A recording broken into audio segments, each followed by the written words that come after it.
I had a dream last night, and in the dream I was over here, I was preaching, and then I felt like, in the dream, like something spoke to me and said, more or less, I'm just going to kind of paraphrase and sum it up because it's the point, I believe. Make sure they know that what you're talking about isn't just being a better person, but it's being a follower of me. Last week I began to talk about values versus goals. And the Lord's been dealing with me about that. And I shared that not to say, Sylvia, just be a better person. But I share that to say, be a follower of Christ. And in order to be a follower of Christ, there are expectations of you. I'm telling you right now, I want to warn you. I want you to hear me. There are expectations of you. You're being called to walk a certain way. That's why Yeshua said over and over, multiple times, if you want to follow me, then you've got to do this. He said, anybody who wants to be a disciple of mine must pick up your cross, die daily, and follow me. And he gave very specific instructions on what that looks like.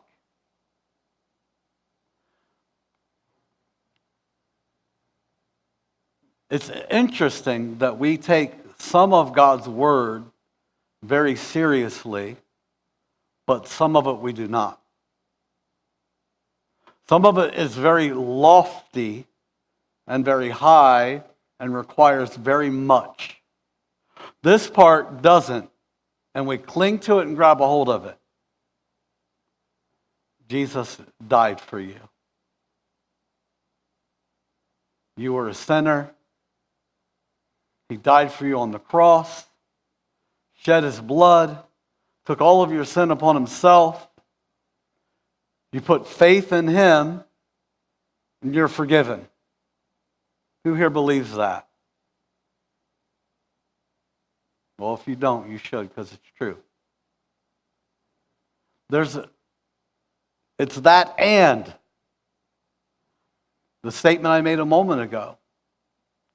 Anybody who wants to be a disciple of mine, a Talmudim, a learner, a disciplined one, must pick up his cross, die daily, and follow me.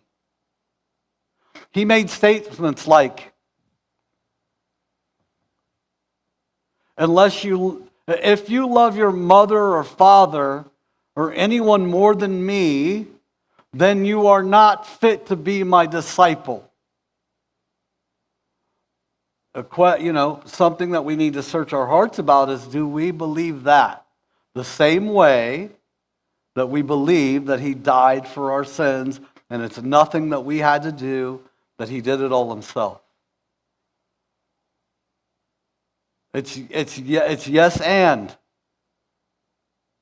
Don't hear me say yes but. It's yes and. Yes, he did that. And because he did that, there are expectations of you. Faith means something. Abraham believed God, and because he believed God, he was reckoned as righteous. But Abraham just didn't simply believe God. He got up instantly and did something with it. James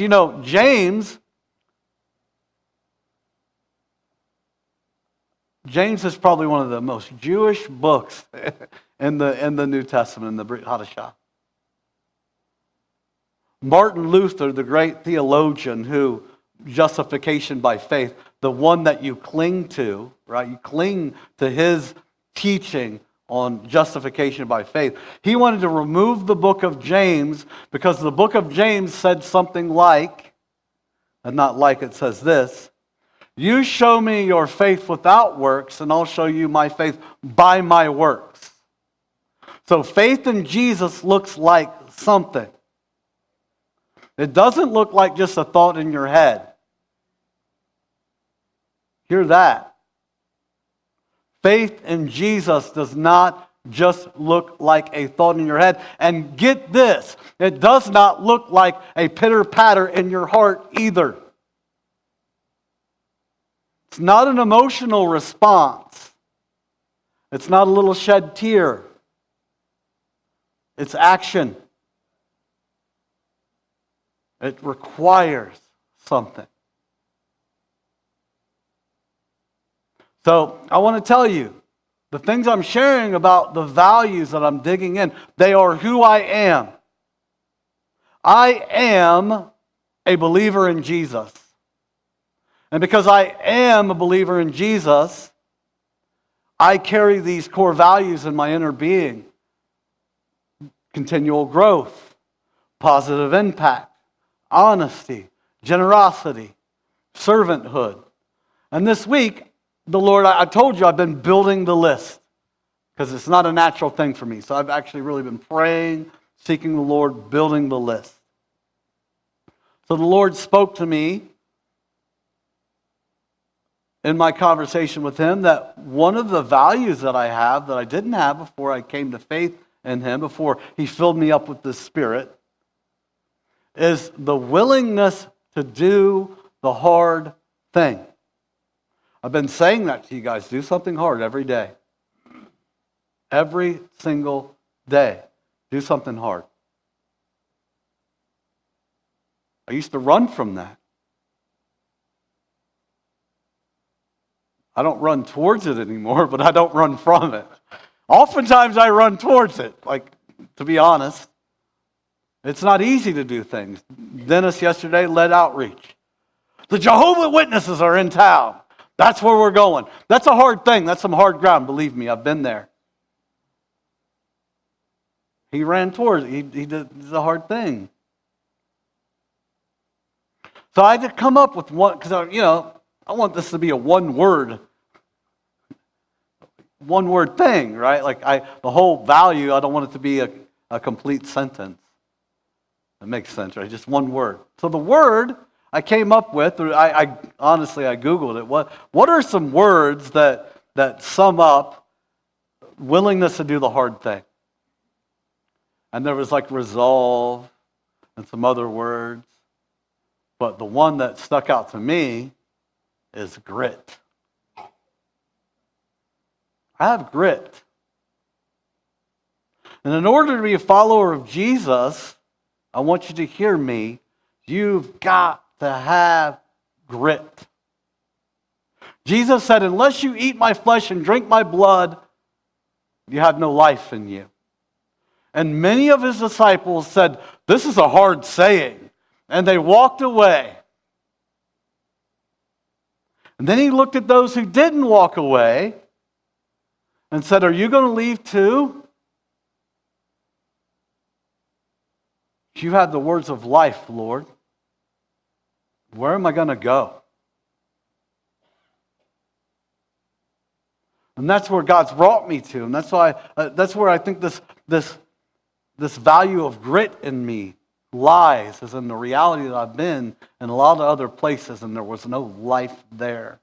And when I encountered him and I found him, I realized, man, you've got the words of life, Lord. Where else am I going to go? You're asking me to walk through hard things, fire, trial, troubles, do hard stuff. But I can't walk away from it because where else am I going to go?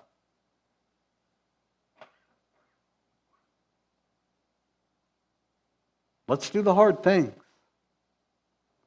The beautiful thing is the more that we do the hard thing, again, a value like having grit, you'll become it. I said Friday, I'm gritty. I don't know if that's so good, but I made some bagels out of almond flour the other, like bagels, I use that term loosely. They were good, but they were a little gritty. I hadn't had a breakfast sandwich. I've been trying not to eat so much bread, and so I made these like no carb. Anyways, and I'm getting off of So if you would, I want to read something, and we're going to walk through the progression of this verse. I was actually in a conversation with one of my beloved leaders here, and it's like I tell you, I come up with. Let me finish. I kind of got off because this will make sense of where I'm going right now. So, Tab and I, we were actually working out, and I said, I know my sixth value is a willingness to do the hard thing. And then that's actually began the conversation and the exploration of, so that was, I don't know, Tuesday, Wednesday. And after that, and I shared that with Michelle, we were at the gym, and Daniel, who was at the gym with us as well. And after that, it was like bam, bam, bam, bam. The thoughts that started coming into my mind. I woke up the next morning and it was like, you don't know what you're talking about. You're no kind of a leader. You're not a good husband. You don't even know the Word of God. You're in this class with all these people who are brilliant, and you're not. And all of this stuff just bam, bam, bam, bam. For days. Anybody ever experienced that?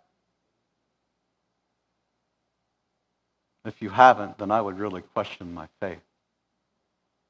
You're not doing the hard thing. You're not making the right choices. You're living a passive life, and that's not going to get you anywhere. That's not going to get you anywhere. There's a parable that Jesus told where he gave talents to people. And there was one person he only gave one talent to because he knows the inner workings of man. And that person took it and hid it. You know what he said to that person? Take that one and give it to the one who made 10. You're a wicked and lazy slave to the outer darkness with you, where there will be weeping and gnashing of teeth. Is that the life you want? Is that what you want to hear? It's not. And that's not what I want to hear for you. So bam, bam, bam, hit me in my mind, hit me in my thoughts, right? And I got up Friday morning, and I walked in to my office, and I sat down at my desk, and I looked around, and I was like, God, you are good. This is amazing what you've done for me. This is incredible, the responsibility, the opportunity to continue to grow, the opportunity to continue to have positive impact, the opportunity to continue to be honest, the opportunity to continue to be generous, the opportunity to continue to be gritty and do the hard thing, to strive and go after it. This is incredible. And I realize because he's done it for me before and he continues to do it as I continue to press in, continue to run. And this is the hope that we have. So if you stand, I'll read. It'll make sense when I read this and we break it down a little bit, Lord willing. If you're able to stand. So I'm going to read from Romans chapter 5, and I'm going to start at verse 3. And not only this, but we also exult in our tribulations, knowing that tribulation brings about perseverance, and perseverance, proven character, and proven character, hope. And hope does not disappoint, because the love of God has been poured out within our hearts through the Holy Spirit, who was given to us. You have the Spirit of the living God. Listen, the same power that raised Jesus from the grave, the same power that was hovering over the waters, and God spoke and began to put chaos, subdue chaos and put it into order. That same power is living in you. You can do it. You can persevere. You can overcome. You can be filled with hope. Please be seated. So I want to break this down a little bit. I shared with you guys, I've been reading a biography on the last Chabad rabbi, Rebbe Menachem Mendel Schneerson. Yeah, the Rebbe. Ramesh. Anyways. Really, really amazing. You guys have seen the Chabad. They're the ones that are running around trying to get Jewish people to do mitzvot, to do good deeds. And there's a Chabad house here in Toledo. Amazing, amazing people. It's mystic Judaism. But this guy was a great leader. That's the point. That's kind of why I'm digging in, and I'm taking rabbinic theology, and it's related to my studies. He was talking to this rabbi who was a leader doing amazing things and was feeling overwhelmed. And the first suggestion that he gave this guy was, oh, you feel like you're doing too much? Do more.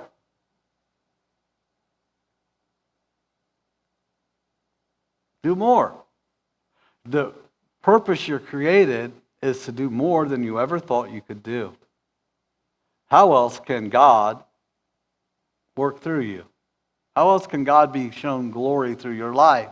If you do the bare minimum, God is not a bare minimum God. He is a maximum God, right? So if you're just doing and you feel overwhelmed by simple things, do more. Because it'll give you an appreciation for the simple things. The thing that you felt like was too much will suddenly be okay. You'll make it, trust me. But I love this. He said also, since when did you make a contract with the Almighty for an easy life? Anybody here make a contract with God for an easy life? Because that wasn't God. God called you to hard things. Tribulation. In the Greek, it's Philippus. It means pressure, compression, affliction, distress, trouble brought about by external circumstances. Now, when we think of tribulation, we generally think about somebody, a person coming after you probably and attacking you physically, right? But Satan is putting you under tribulation in your thoughts and in your mind. That was tribulation that I'm going through when he's telling me that I'm not good enough, that you don't have what it takes. That's tribulation. But you can fight through it. You can fight through it. It describes circumstances that squeeze or test a person. They squeeze and test you. You're being squeezed. I love it. Paul talks about being pressed down from all sides, but not overtaken.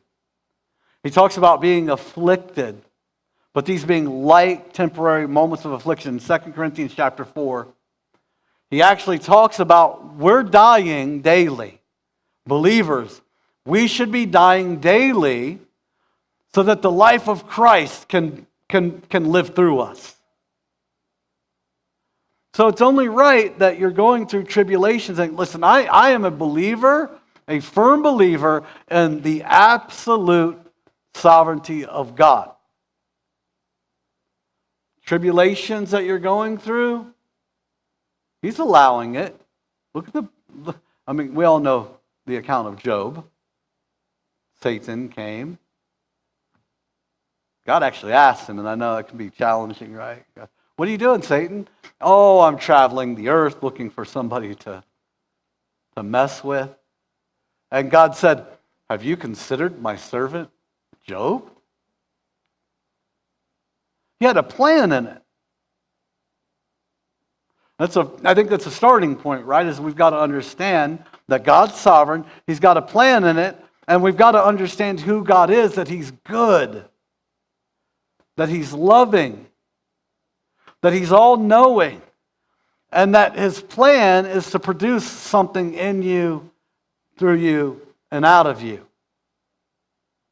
And what is that He wants to produce in you, through you, and out of you? The character of His Son. He works all things together for the good of those that love Him and are called to His purposes. And His purposes are that you would be conformed to the image of His Son. That's your purpose. How can you be a part of His body if you are not like Him? My finger has the same DNA as my mind, right? My entire body is created from the same substance. Now, don't get me wrong here. I'm not saying that we are God. But we're becoming part of His body. And in order to become part of His body, we've got to become like Him.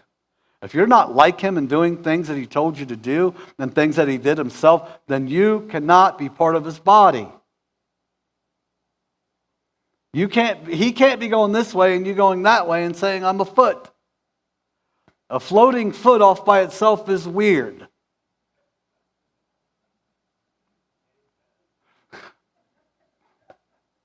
I knew you'd have something to say about that, didn't you?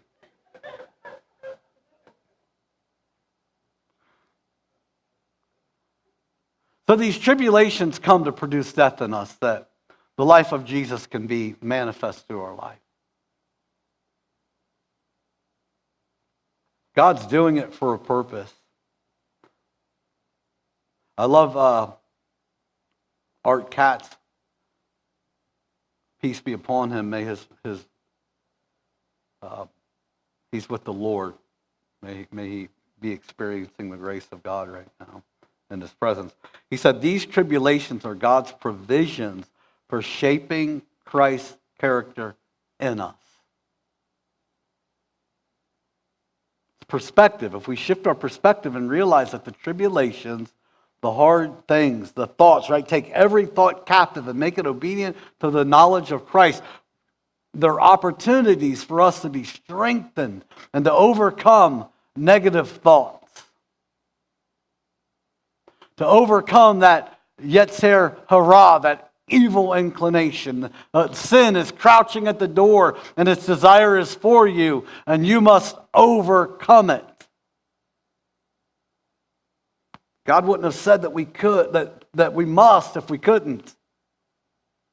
So you're given opportunities to overcome it. These are provisions, and if we look at them rightly as provisions, I think it'll change everything. Knowing that tribulations brings about perseverance, and perseverance proven character. Perseverance, hypomone.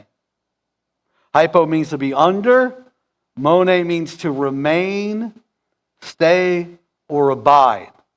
That's perseverance. It's not running from hardships and tribulations. It's staying in it. Staying under its pressure. Staying in it until you overcome it.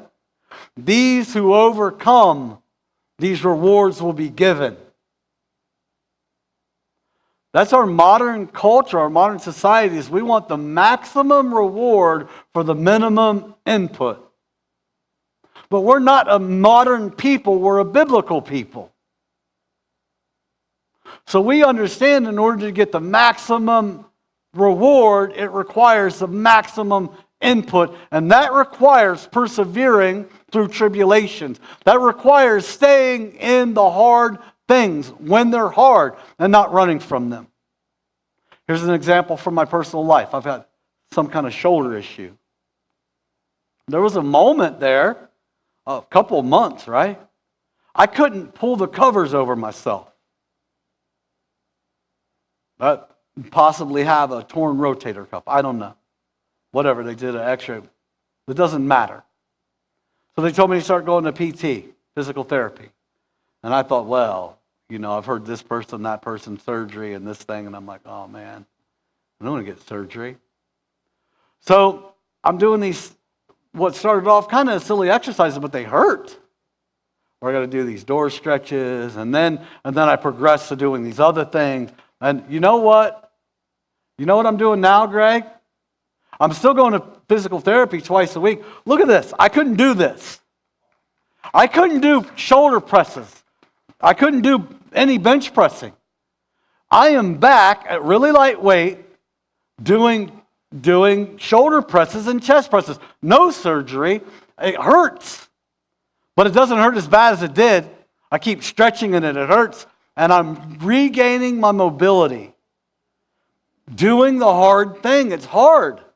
And it hurts. But I'm telling you, if you keep doing the hard thing, you keep pressing in, you keep persevering, you stay in that pressure, stop running from it, it will produce proven character.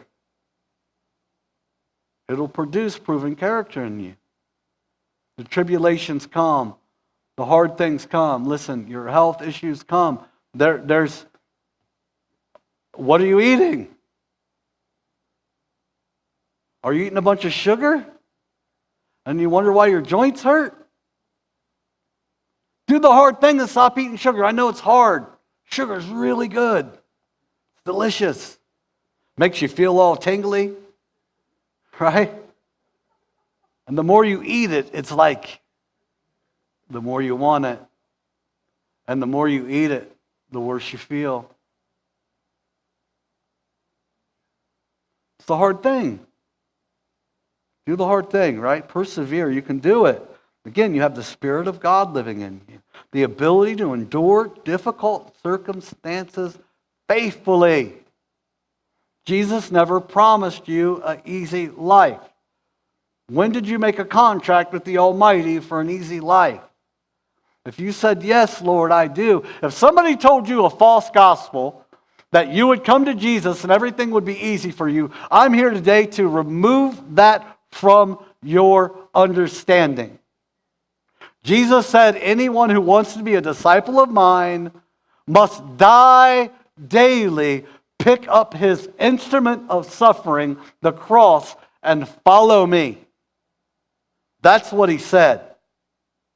Not I come here to give you rainbows and butterflies. One day, if you faithfully endure, if you persevere, if you continue in the trials and the tribulations and the struggles faithfully, there will be rainbows and butterflies. But today, my friend, is not that day. But that's the hope that we have. Proven character.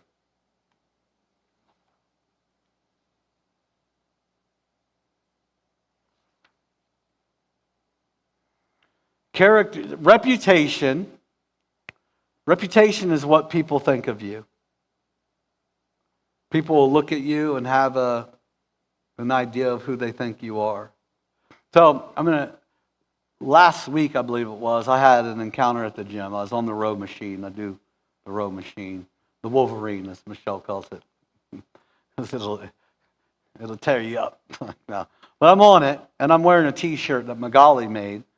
Cadets for Christ shirt, and on the back of it says Jesus won. There's a lady that I've been seeing at the gym, and she looks like, reading a book by its cover, that she's struggling with same-sex attraction. And maybe she is, I don't know. But here's the point. I'm on the row machine, and I get off, and I go to wipe it down, and she comes over and she taps my shoulder, and I have my headphones on.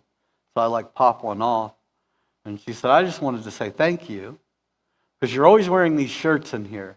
And she said, I'm over here working out, and I'm all in my mind, overthinking everything, struggling and wrestling. And then I look and I see your shirt. Thank you for reminding me that Jesus won.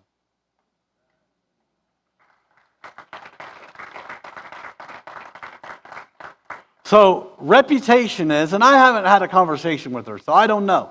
Maybe what I think I see with my eyes is true. But my reputation about her is that she is struggling with same-sex attraction. I don't know. The fact that she come up and recognize that Jesus is Lord and won, that says something about her character.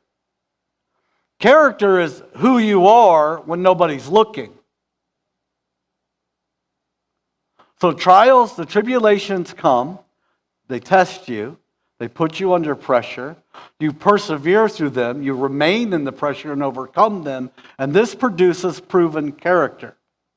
Now I love this concept in the Greek, in the times that Paul wrote this, in Romans, the Roman concept was that the word was often used as metals that have been tested by fire and proven genuine. So this proven character, like gold can't be separated from dross, from other elements without fire. Peter talks about you going through these trials. The same word that you're going through these same hardships, you're being tested. That word tested in 1 Peter chapter 1 is the same word that Paul is using in the Greek. And it means that you are like being purified. That your faith would be purified like gold. The beautiful progression, again, if we shift our perspective, and we don't look at tribulations always as trouble, but we look at them as opportunities. And realize that God is using them. God's sovereign. He's good. He has a plan and purpose. He's training us for reigning. Come on, Denny. We're training for reigning. And that He's building us up. And He's producing character in us. He's producing. You can't persevere without something to persevere through. So first and foremost, you need something to persevere through. And your persevering will build character in you. And when you see this happen, it produces hope. What is the hope? The hope is the reality of seeing the power of the risen, resurrected God working in you and through you. You see that you responded differently, that you maintained, that you continued through the struggle, that you overcame it, that you aren't who you used to be. You're not who your dad said you were. You're not who your mom said you were. You're not who the teacher said you were. You're not who your boss said you were. You're not who you say you are. You are who God said you are, and you are an overcomer more than a conqueror. And when you see that happen, it's like it's just a snowball. It just keeps growing and growing and growing. So God sends more tribulation to let you persevere more, to build more character, to build more hope. It's just a continued growing cycle. And we've got to have grit. You have grit. We don't have to have it. You've got it. You've just got to cling to it, grab a hold of it, speak it over yourself, realize it. Say who you are.